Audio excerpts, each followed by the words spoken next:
এই সংসদ স্বাভাবিকভাবে তার নির্বাচনী প্রক্রিয়া আসেনি। পরিষ্কার বলা হয়েছে যে পদ্ধতিতে সংসদের প্রথম অধিবেশন আহ্বান করা হবে ঠিক একই পদ্ধতিতে সংবিধান সংস্কার পরিষদেরও সভা আহ্বান করা হবে। জি, মাননীয় বিরোধী দল নেতা উত্থাপন করুন। ধন্যবাদ মাননীয় স্পিকার আমাকে সুযোগ করে দেওয়ার জন্য। আমি সময়ের বাধ্যবাধকতার কারণে এই বিষয়টি মহান এই সংসদে উত্থাপন করতে যাচ্ছি। জুলাই গণ অভ্যুত্থানের প্রেক্ষাপটে গঠিত এই সংসদ স্বাভাবিকভাবে তার নির্বাচনী প্রক্রিয়া আসেনি। এটি একটি প্রেসিডেন্সিয়াল অর্ডারের মাধ্যমে এসেছে। এই অর্ডারটি জারি করা হয়েছে 13 নভেম্বর 2025। এই অর্ডার অনুযায়ী এখানে 15টা নির্দেশিকা আছে। এর মধ্যে 3 থেকে 15 এই বিষয়গুলো হচ্ছে জুলাই সনদ এবং গণভোটের সাথে সম্পর্কিত। 10 নম্বর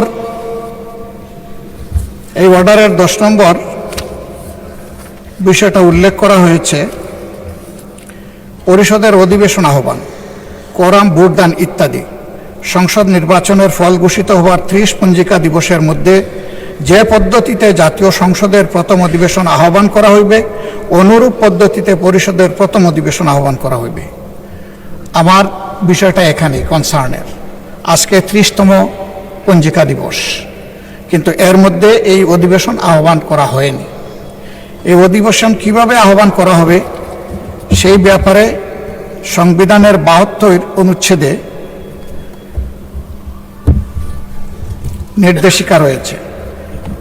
সরকারি বিজ্ঞপ্তি দ্বারা রাষ্ট্রপতি সংসদ আহ্বান স্থগিত ও ভঙ্গ করিবেন এবং সংসদ আহ্বানকালে রাষ্ট্রপতি প্রথম বৈঠকের সময় স্থান নির্ধারণ করিবেন। তবে আরও শর্ত থাকে যে এই দফার অধীন তাহার দায়িত্ব পালনে রাষ্ট্রপতি প্রধানমন্ত্রী কর্তৃক লিখিতভাবে প্রদত্ত পরামর্শ অনুযায়ী কার্য করিবেন। উদয় সম্পন্ন করার কথা ছিল। এখন আমরা ধরে নিচ্ছি নিশ্চয়ই মাননীয় প্রধানমন্ত্রীর লিখিত পরামর্শের কারণেই রাষ্ট্রপতি এই সভা আহ্বান করেছেন। এবং এখানে বাকি যে অর্ডারগুলো আছে সেই জায়গায় পরিষ্কার বলা হয়েছে যে পদ্ধতিতে সংসদের প্রথম অধিবেশন আহ্বান করা হবে ঠিক একই পদ্ধতিতে সংবিধান সংস্কার পরিষদেরও সভা আহ্বান করা হবে। 2টা বুথে যারা নির্বাচিত হবেন তাদের ব্যাপারে এখানে আমি আগেই উল্লেখ করেছি 3 থেকে 15 পর্যন্ত বিস্তারিত তাদের দায়িত্ব এবং অধিকার সম্পর্কে কথা বলা হয়েছে।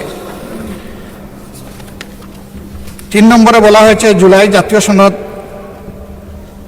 সনদে অন্তর্ভুক্ত সংবিধান সংস্কার বিষয়ে গণভোট। জনগণের সার্বভৌম ক্ষমতা প্রয়োগের উদ্দেশ্যে এই আদেশ এবং জুলাই জাতীয় সনদের সংবিধান সংস্কার সম্পর্কিত অংশ গণভোটে উপস্থাপন করা হবে। 4 নম্বরে বলা হয়েছে গণভোটে নিম্নরূপ প্রশ্ন উপস্থাপন করা হবে। যে 4টা প্রশ্ন ব্যালটের মধ্যে ছিল সেটা আর আমি উল্লেখ করতে যাচ্ছি না। 5 নম্বরে বলা হয়েছে গণভোট অনুষ্ঠান এই আদেশ জারির অব্যবহিত পর অনুষ্ঠিতব্য জাতীয় সংসদ নির্বাচনের দিন এই আদেশ অনুসারে গণভোট অনুষ্ঠিত হবে। এটা হয়ে গেছে এবং গণভোটে যারা ভোট প্রয়োগ করেছেন তাদের মধ্যে প্রায় 70% মানুষ হায়ের পক্ষে ভোট দিয়ে তারা সংস্কারের পক্ষে রায় দিয়েছেন। 10-এ আমি আগেই উল্লেখ করেছি সংসদ নির্বাচনের ফল ঘোষিত হওয়ার 30 পঞ্জিকা দিবসের মধ্যে যে পদ্ধতিতে জাতীয় সংসদের প্রথম অধিবেশন আহ্বান করা হইবে অনুরূপ পদ্ধতিতে পরিষদের প্রথম অধিবেশন আহ্বান করা হইবে। ধন্যবাদ মাননীয় বিরোধী দল নেতা, আপনার কথা আমরা বুঝতে পেরেছি। জি।